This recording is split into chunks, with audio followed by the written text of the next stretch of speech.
this morning I have a testimony that is able to save and to sustain and to keep the faith that he has put in our lives. Kwa hivyo ninashukuru sana Mungu na nasikia kunyenyekea hata kuleta Bible study asubuhi ya leo, na kwa hivyo tutakuwa na muda mchache kama dakika 15 za kujikumbusha, maana najua tunapenda Mungu, tunatembea katika njia za Mungu, but we have to practice reading and studying the word of God ndio tuendelee na safari yetu tukiwa hatuna shaka, tukiwa tunaendelea vizuri. Kwa hivyo ninawakaribisha katika Bible study. Feel free to be at the feet of Jesus. It's not about faith, it is not about me, it can never be. And I pray that the Holy Spirit will minister to you. He is the only person, he is the only being that can be able to reveal the truth. Roho Mtakatifu ni yeye tu anaweza kufunua maandiko ya Mungu kwa maisha yako vile inahitajika, because Jesus Christ said he is going to the Father and he is going to ask him to send the Holy Spirit who will be our help. And when he comes, he will reveal the truth.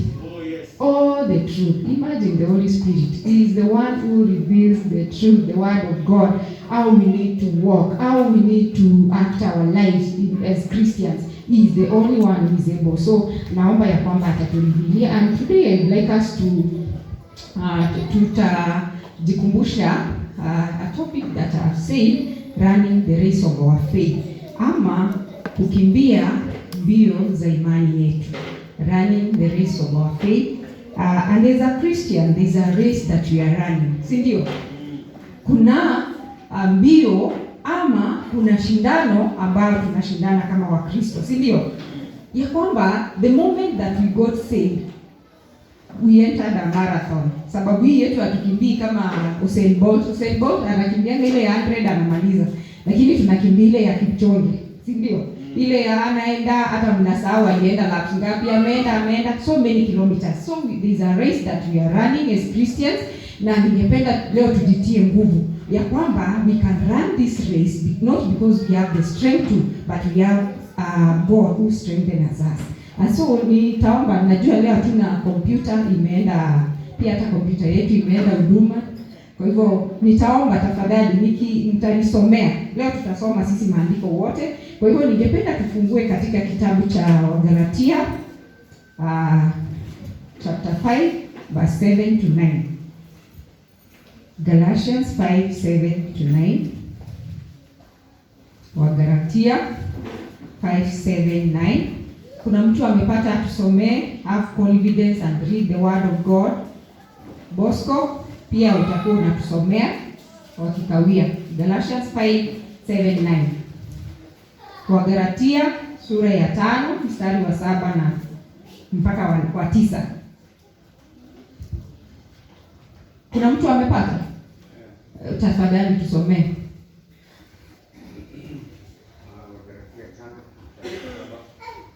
Mlikuwa mkipiga mbio vizuri. Ni nani aliyewazuia msitii kweli? Kuwahishisha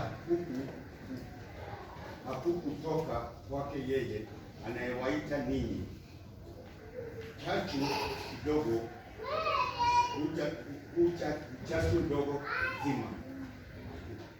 Nina matumaini kwetu katika Bwana ya kwamba hamtakuwa na nia ya namna nyingine, lakini yeye anayewafadhilisha atachukua hukumu yake awe naye. Amen. Ya kwamba Paulo anaongea na kanisa ya Wagalatia akiwaandikia barua ya kwamba walianza vizuri, wakaanza vizuri na kanisa ikakuwa ikaanzishwa ambayo inaitwa Wagalatia, na hii kanisa ikakuwa inapiga mbio ya imani na wanaendelea vizuri. Lakini Paulo akakuwa akitazama katika maisha ya hao Wakristo, akaona kuna kitu imewazuia, na anasema ya kwamba you are running a good race, mlikuwa mnaenda mbio mzuri, lakini akakuja akaangalia akaona kuna kitu imewazuia kuendelea na ile mbio ya imani ambayo inahitajika. Na anasema hapo ukisoma 8:9 ya kwamba chatu kidogo ama a little yeast, kale kanini kadogo kalikuja kaka-invade the church of Galatians, na wakakuwa hawawezi kukimbia mbio ya imani ambayo inahitajika. Na kanisa ya Ole Paulos leo tunajiuliza ya kwamba we started the journey of our faith, tukaanza vizuri. Na ukireview maisha yako mahali huko ama mahali umefikisha imani yako, are you still running the good race?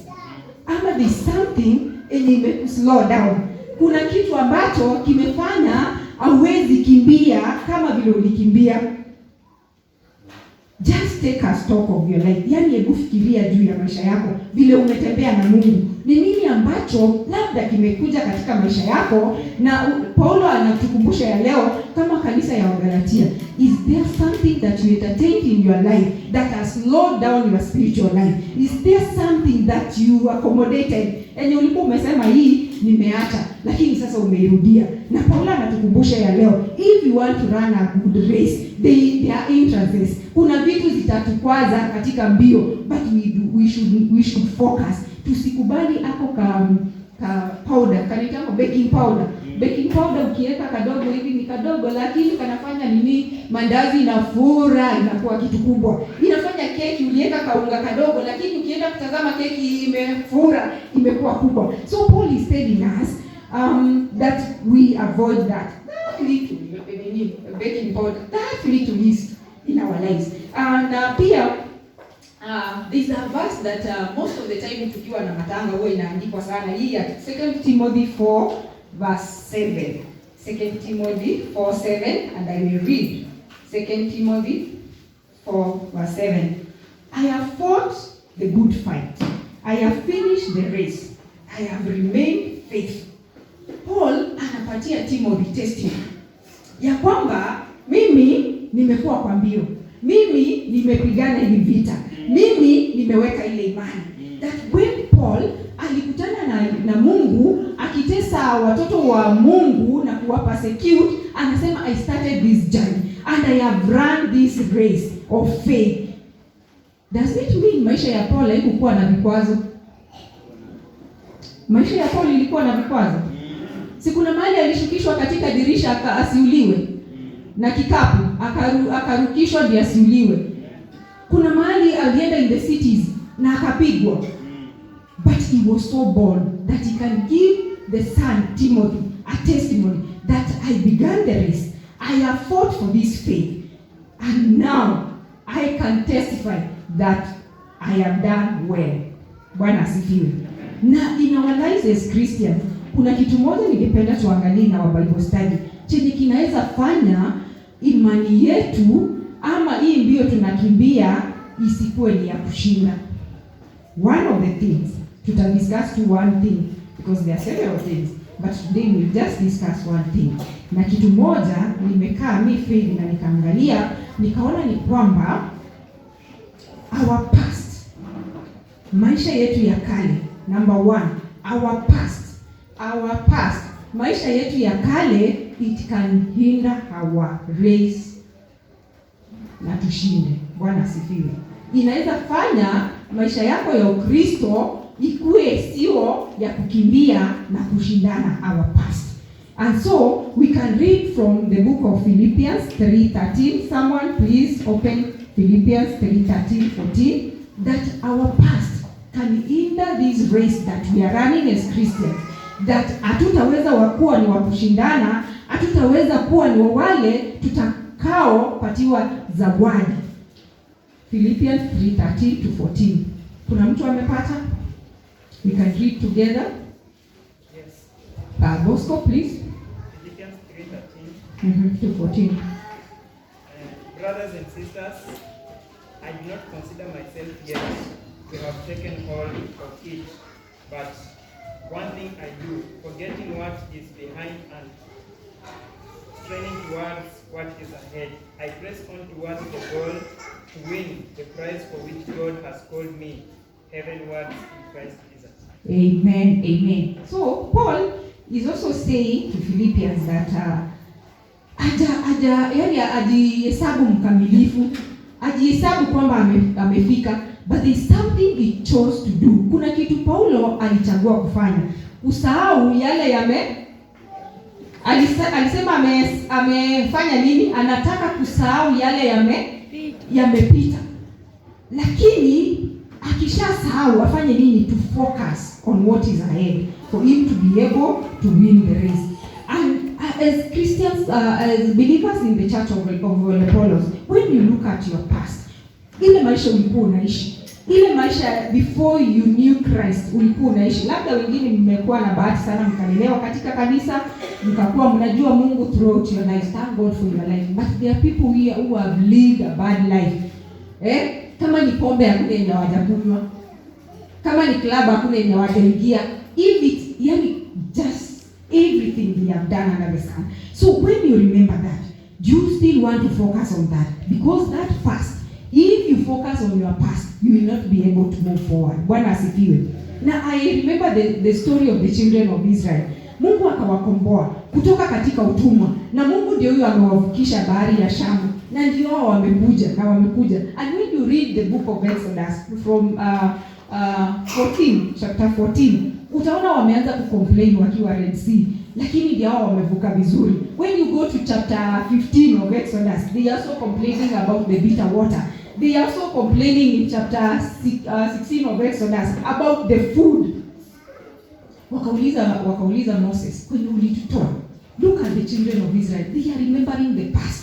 Mahali ulitutoa, tulikuwa tunakula malenge, tulikuwa tunafanya hivi na hivi na hivi. Afadhali tungekuwa huko hata tungezikwa vizuri, because in those places walikuwa wanazika watu na wanatengeneza kaburi vizuri sana, wangezikwa huko. So they are asking Moses, what did you do? So they are remembering the past. And they have forgotten the promises of God. Walikuwa wameahidiwa na Mungu, they are going somewhere to a land flowing with milk and honey.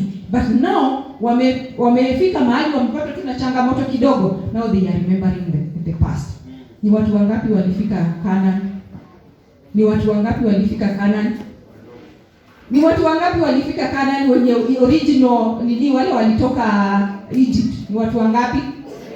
Wawili. Only 2 people, because of looking the past and complaining. Wamepewa mana, wamecomplain, wanakula nyama. As they eat the meat, Mungu amekasirika because of their deeds, na ndio imewanyonga na wamekufa. Ndio wamecomplain na the fire inakuja inawalamba.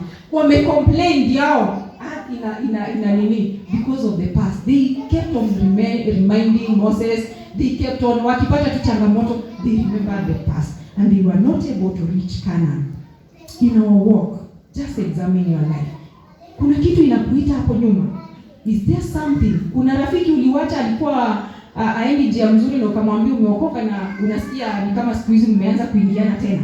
Is there something that you used to do ambayo hailingani na maandiko ya Mungu? Because this is the thing that will hinder you from reaching heaven. Just take a moment and think about it.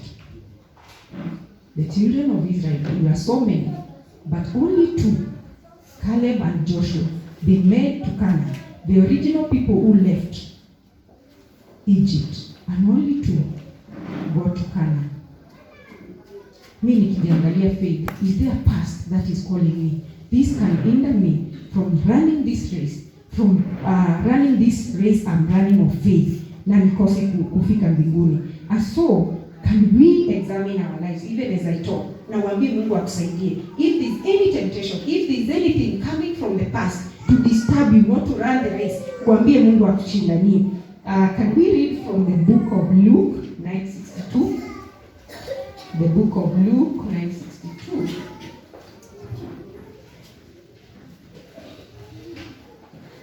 The book of Luke 9:62.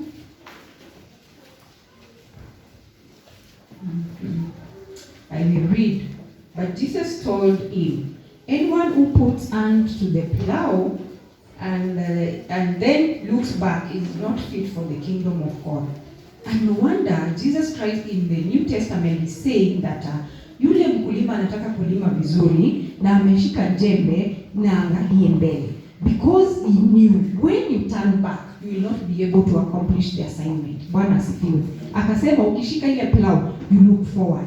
If you turn back, you will not be able to complete the assignment. And so we are being reminded this morning that our past, looking behind, and also remember the children of Israel, walikuwa wameambiwa to keep the commandment. Na Mungu akawaambia, do not turn to the side, left or right. Because he knew, the moment they lose their focus, waangalie left, wataona nini? Wataona their enemies, na wataanza complain. Wakaangalia to the right, wataona hatuna maji leo, and they will start complaining, and they will lose their focus. And so today, may you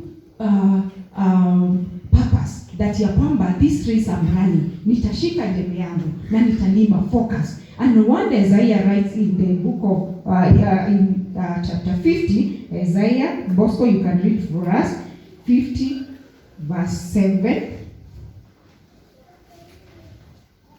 Isaiah 50 verse 7 is something Isaiah reminding us to do today. 50 verse 7. Yes, Isaiah 50 verse 7. The word says, because the sovereign Lord helps me, I will not be disgraced. Therefore, I have set my face like flint, and I know I will not be put to shame. Yes, Isaiah anasema ya kwamba, nafikiri umesoma nakala yako, that he has set his face, a focus like a flint, that he doesn't want to hear distraction. And when you do that, Isaiah anasema you will not be ashamed. We are ashamed most of the time because we looked at the past, we brought it into our lives, and imetoa our focus from seeking the Lord and walking with God, and so we are distracted. So can we decide as on the Paul that today our focus, our eyesight, focus, and our focus is Christ, that we will allow our eyes to see Christ and not what is surrounding us, not what is in our past, not what we go through. Because if we lose our focus, tutakuwa distracted, and our race of faith haitakamilika na itakuwa na changamoto mingi. We can also finish with Proverbs 4:25. Proverbs 4:25.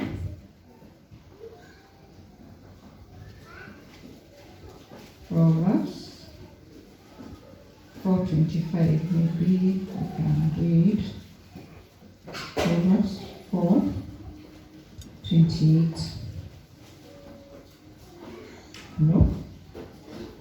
25. Yes, 25, sorry. Let your eyes look directly forward, and your gaze be straight before you. Ponder the path of your feet. Then all your ways will be sure. Do not swerve to the right or to the left. Turn your foot away from evil. Nataka kurudia tena.